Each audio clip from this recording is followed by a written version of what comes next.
നമുക്ക് അരവിന്ദന്റെ മക്കളുടെ നാളത്തെ നല്ലൊരു കഥ കേട്ടാലോ? വീഡിയോ ഇഷ്ടപ്പെടുവാണെങ്കിൽ ഒന്ന് ലൈക്ക് ചെയ്ത് ഹൈപ്പ് ചെയ്യാൻ മറക്കരുത് കേട്ടോ. അങ്ങനെ നമ്മൾ കാണുന്ന കാവേരിക്ക് നല്ല സങ്കടമായി പോയി. കാരണം തന്റെ അച്ഛൻ കഷ്ടപ്പെട്ടുണ്ടാക്കിയ പണം കൊണ്ട് വാങ്ങിയ സ്ഥലമാണ്, അതാണ് ജയബാലൻ തട്ടിയെടുത്തിരിക്കുന്നത്. ചിന്തിക്കാൻ പറ്റുന്നതിൽ അപ്പുറമായിരുന്നു. അങ്ങനെ പോലീസ് സ്റ്റേഷനിൽ നിന്ന് പുറത്തിറങ്ങി വന്നു കഴിഞ്ഞപ്പോഴത്തേനും നിവിൻ കാവേരി ആശ്വസിപ്പിക്കണം. അപ്പോഴേക്കും കാവേരി പറഞ്ഞു, എനിക്ക് സഹിക്കാൻ പറ്റുന്നില്ല നിവിനെ, എന്ത് ചെയ്യണം എന്നറിയില്ല എന്ന് പറഞ്ഞു. നിവിൻ പറഞ്ഞു, സാരമില്ല വാന്നും പറഞ്ഞിട്ട് കാവേരിയെ കൂട്ടിക്കൊണ്ട് അങ്ങോട്ട് പോകണം. അപ്പോഴേക്കും കാവേരി പറഞ്ഞു, എൻ്റെ അച്ഛൻ്റെ അധ്വാനത്തിന്റെ ബലമല്ലേ ഒരു നിമിഷം കൊണ്ട് ഇല്ലാതായെന്ന് പറഞ്ഞു. അങ്ങനെ ഒടുവിൽ കുറച്ച് ദൂരം ചെന്ന് കഴിഞ്ഞപ്പോഴത്തേനും കാവേരിയുടെ വിഷമം കണ്ടു കഴിഞ്ഞപ്പോൾ നിവിൻ വണ്ടി നിർത്തി കഴിഞ്ഞിട്ട് കാവേരിയോട് പറഞ്ഞു, വാ ഇറങ്ങാൻ പറഞ്ഞു. അങ്ങനെ അവിടെ ഇറങ്ങി നിന്ന സമയത്ത് കാവേരി പറഞ്ഞു, ഇനി എനിക്ക് എന്ത് ചെയ്യണമെന്ന് അറിയത്തില്ല, എങ്ങനെയെങ്കിലും ആ സ്ഥലം പിടിച്ചെടുക്കണം എന്നുണ്ടായിരുന്നു. പോലീസ് സ്റ്റേഷനിൽ കംപ്ലൈന്റ് കൊടുത്തിട്ടും കാര്യമുണ്ടെന്ന് തോന്നുന്നില്ല, നമ്മുടെ പക്കല് തെളിവുകളും കാര്യങ്ങളൊന്നും ഇല്ലല്ലോ. നീയും പറഞ്ഞു അതൊക്കെ ശരിയാകുമെന്ന് പറഞ്ഞ് കാവേരിയുടെ കയ്യെ പിടിച്ചു. അപ്പോഴേക്കും കാവേരി നിവിനോട് ചേർന്ന് നിന്ന് നിവിൻ കാവേരി ചേർത്ത് പിടിക്കുന്നുണ്ട്. കാവേരിക്ക് പെട്ടെന്ന് ഒരു ആശ്വാസമായി. കാവേരിയുടെ മനസ്സിലാണ് വല്ലാത്തൊരു ബുദ്ധിമുട്ടായിരുന്നു. തന്റെ വേദനകളൊക്കെ പറയാനായിട്ട് ഒരാളുണ്ടല്ലോ, അത് കേൾക്കുമ്പോൾ തന്നെ ആശ്വസിപ്പിക്കാൻ ഒരാളുണ്ടല്ലോ എന്നൊരു ചിന്തയോട് കൂടിയിട്ടാണ് കാവേരി നിവിനോട് ചേർന്ന് നിന്നേ. കാവേരിയുടെ മനസ്സിൽ ആ സമയത്ത് വേറൊന്നും ഉണ്ടായിരുന്നില്ല. തന്റെ അച്ഛന്റെ സ്വത്തുക്കള് അതെങ്ങനെയെങ്കിലും തന്റെ അച്ഛൻ വാങ്ങിയ സ്ഥലം എങ്ങനെയെങ്കിലും തിരികെ മേടിക്കണം. അപ്പൊ അതിനുവേണ്ടി എന്തിനു വേദിനും കൂടെ നിൽക്കുന്ന ഒരാളാണല്ലോ നിവിന്. അപ്പൊ നിവിനോട് ആ സ്നേഹവും കാര്യങ്ങളൊക്കെ കാവേരിക്ക് ഉണ്ടായിരുന്നാനും. ഈ സമയത്താണ് ജയപാലനും വിശാലും കൂടെ എന്നോട് വരുന്നേ. പെട്ടെന്ന് വിശാൽ ഇങ്ങനെ നോക്കിക്കഴിയുമ്പോഴത്തേനും കാവേരി നിവിനും കൂടെ ഇങ്ങനെ ചേർന്ന് നിൽക്കുന്നുണ്ട്. ഓഹോ, അപ്പൊ അതാണ് കാര്യം. പെട്ടെന്ന് എന്ത് ചെയ്തു, നിവിൻ എന്ത് ചെയ്തു, അത് വീഡിയോ ഷൂട്ട് ചെയ്യുവാണ്. പിന്നീട് ജയപാലിനോട് പറഞ്ഞു, അച്ഛാ കിട്ടേണ്ടത് കിട്ടിയിട്ടുണ്ടെന്ന് പറഞ്ഞു. എന്ത്? അപ്പൊ അച്ഛൻ കണ്ടില്ലല്ലേന്ന് ചോദിച്ചു. എടാ ഞാൻ ശ്രദ്ധിച്ചില്ല, എന്റെ മൈൻഡ് ഇവിടെയെങ്ങും അല്ലായിരുന്നു പറഞ്ഞു. അച്ഛനൊന്ന് കാണാൻ പറഞ്ഞിട്ട് അതും കൂടെ കൊടുത്തു. എങ്ങനെയുണ്ട്? അത് കണ്ടു കഴിഞ്ഞപ്പോഴത്തേനും ജയപാലൻ പറഞ്ഞു, ഓഹോ വെറുതെ അല്ല അവളുടെ പിന്നാലെ നടക്കുന്നേ, ഇപ്പോഴല്ലേ കാര്യങ്ങൾ മനസ്സിലാവുന്നേ, ഇതങ്ങനെ വെറുതെ വിട്ടിട്ട് കാര്യമില്ല, എന്ത് ചെയ്യണമെന്ന് എനിക്കറിയാന്ന് പറഞ്ഞു.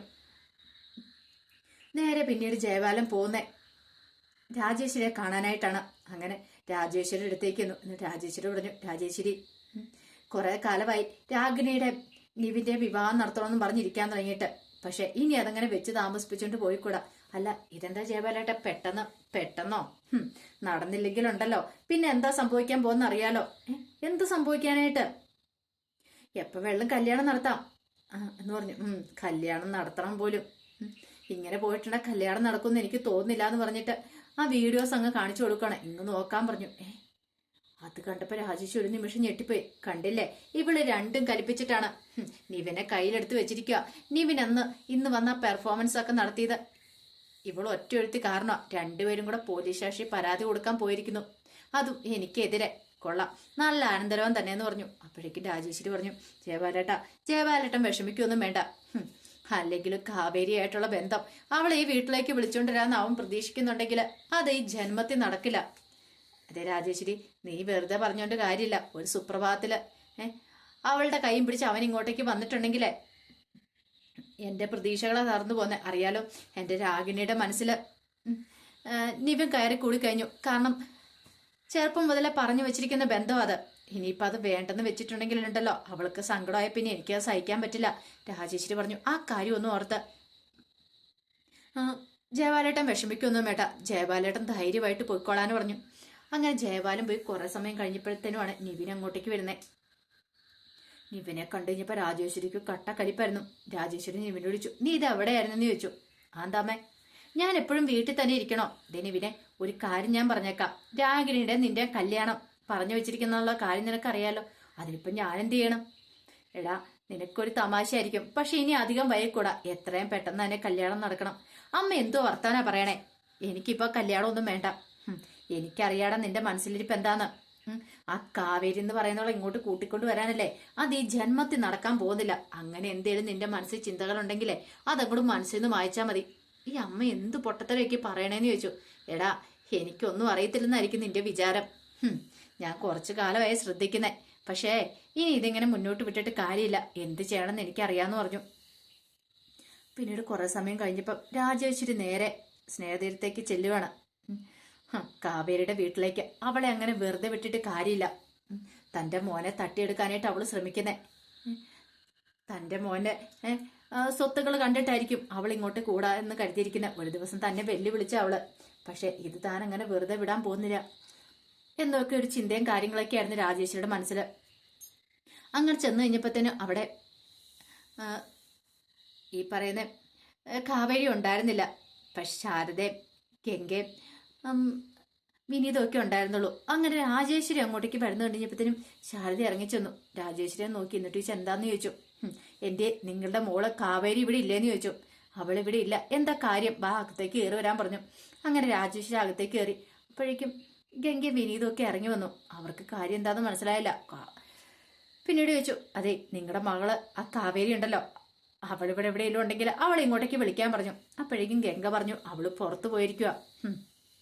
അവള് പുറത്ത് ഊരി ചുറ്റാൻ വേണ്ടി പോയതായിരിക്കും. ഇതേ ഒരു കാര്യം ഞാൻ പറഞ്ഞേക്കാം, മക്കളെ വളർത്തുവാണെങ്കിൽ നേരെ ചൊവ്വ വളർത്തിക്കോണം ശാരദെ, അല്ലാതെ അഴിച്ചു വിട്ടാലുണ്ടല്ലോ. അപ്പോഴേക്ക് ശാരദ പറഞ്ഞു, വെറുതെ അനാവശ്യം പറയരുത്. എന്റെ മോൾ അത്രക്കാരിയൊന്നുമല്ല. പിന്നെ അത്രക്കാരിയല്ല പോലും. അവൾക്കൊരു വിചാരമുണ്ട്, എന്റെ വീട്ടിലേക്ക് വലതുകാലം വെച്ച് കയറി വരാന്ന്. അങ്ങനെ എന്തേലും മോഹം ഉണ്ടെങ്കിൽ അതങ്ങോട്ട് മനസ്സിൽ നിന്ന് കളഞ്ഞേക്കാൻ പറ. അപ്പോഴേക്ക് ശാരദ ചോദിച്ചു, എന്റെ കാവേരിക്കാം, അതൊക്കെ വെറുതെ നിങ്ങക്ക് തോന്നുക. വീട്ടിൽ കയറുമെന്ന് വെറുതെ അനാവശ്യം പറയരുത്. അനാവശ്യമോ? അനാവശ്യം പറയുന്നതല്ല, കാണിച്ചു തരാന്ന് പറഞ്ഞോണ്ട് ആ വീഡിയോസ് അങ്ങോട്ട് കാണിച്ചു കൊടുക്കുകയാണ്. കാവേരി നിവിനും കൂടെ ചേർന്ന് നിൽക്കുന്നേ.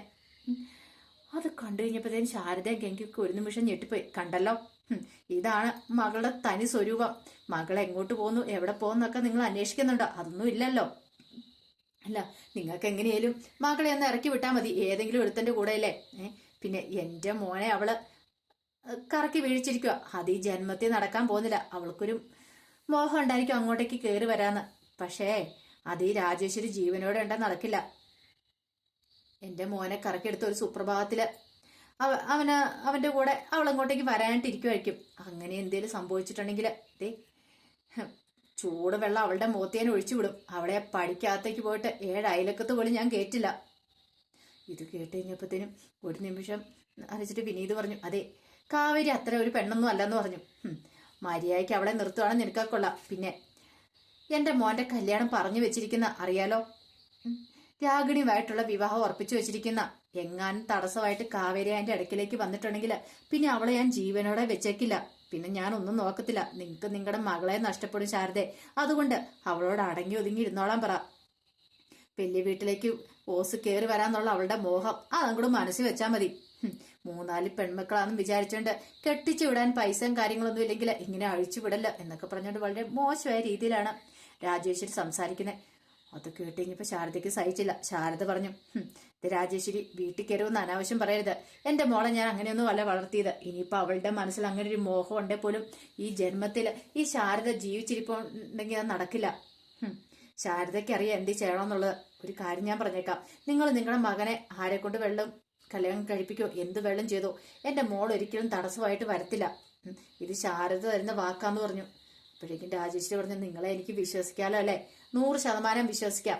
നിങ്ങൾ ധൈര്യമായിട്ട് പോയിക്കോ എന്ന് രാജേശ്വരിയോട് പറഞ്ഞു. അങ്ങനെ രാജേശ്വരി അങ്ങോട്ട് ഇറങ്ങിക്കഴിഞ്ഞപ്പോഴത്തേനും ശാരദയ്ക്ക് ഭ്രാന്തി പിടിക്കുന്നവർ തോന്നി. എല്ലാരെയും അവള് പറ്റിക്കുക കാവേരി എന്നൊക്കെ ഒരു ചിന്തയായിരുന്നു. അവള് ഇങ്ങോട്ടേക്ക് വരട്ടെ എന്നൊക്കെ പറഞ്ഞ് ദേഷ്യപ്പെടുമ്പോഴത്തേനും ഗംഗ പറഞ്ഞു, അമ്മ ഇങ്ങനെയൊന്നും കിടന്ന് ദേഷ്യപ്പെടല്ലേ. അമ്മ വെറുതെ അവളോട് വഴക്കുണ്ടാക്കാനൊന്നും പോകണ്ട. നീ മിണ്ടരുത്. അവൾക്ക് കുറച്ച് സ്വാതന്ത്ര്യം കൊടുത്തെന്ന് ഓർത്തോണ്ട് അവള് ഇങ്ങനെയൊക്കെ ചെയ്യുന്ന ഞാൻ ഒരിക്കലും പ്രതീക്ഷിച്ചില്ല. മനുഷ്യനെ നാണം കെടുത്താനെന്നൊക്കെ പറഞ്ഞുകൊണ്ട് ദേഷ്യപ്പെടുവാണ് ശാരദ. അപ്പൊ അതിന്റെ കഥകളൊക്കെ നമ്മൾ കാണാൻ പോകുന്നത്. ആ വിശേഷങ്ങൾക്കായി നമുക്ക് എല്ലാവർക്കും കാത്തിരിക്കാട്ടോ. ഒരിക്കൽ കൂടി എല്ലാവർക്കും ശുഭരാത്രി നേർന്നുകൊണ്ട് നിർത്തുന്നു. നന്ദി.